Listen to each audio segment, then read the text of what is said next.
Hello and welcome to History with Luke.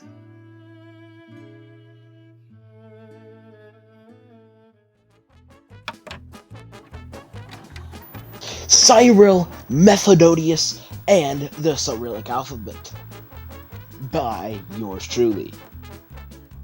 The splitting of the Roman Empire. First, to set up the amazing story of these characters, we need to talk about the division of the Roman Empire.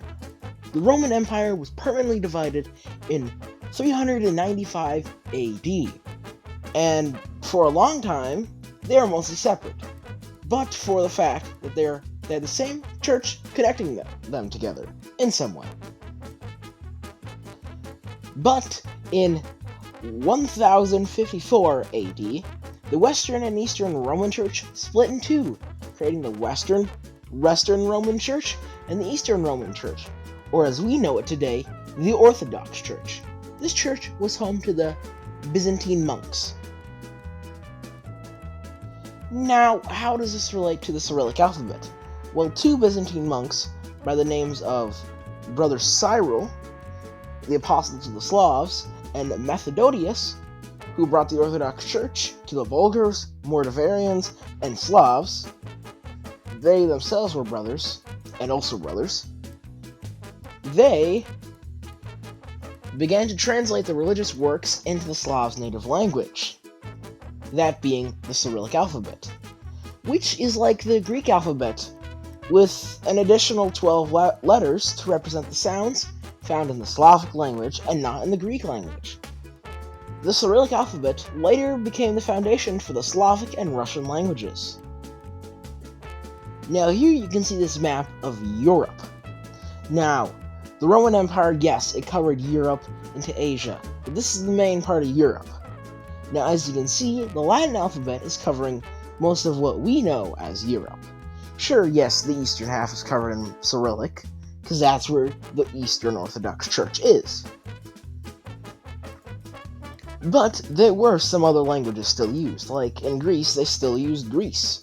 And parts of Crete, and other smaller territories like Turkish down here, Crimean Tatar, Russian, all these different types of languages. Languages are really interesting. I mean, what really unites a country? Well, one important thing would be a language, a common language shared between all of its residents. In Russia, the Cyrillic alphabet was first used in the Middle Ages. Later in the early 18th century, under Peter the Great of Russia, some of the Greek letters were removed, and the used ones were simplified. And in 1918, all of the Greek letters were removed, removing all the Greek from Russian alphabets.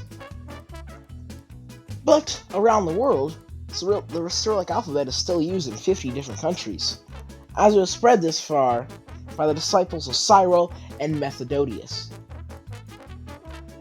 The Cyrillic alphabet nowadays comes in four main types: Russian, pictured here, with 32 letters, or 33 if you include the soft sign, which is not considered a letter, being this one right here. Bulgarian with 30, Serbian with 30, and Ukrainian with 32, or 33, same situations, Okay, now let's talk about some notable letters. There is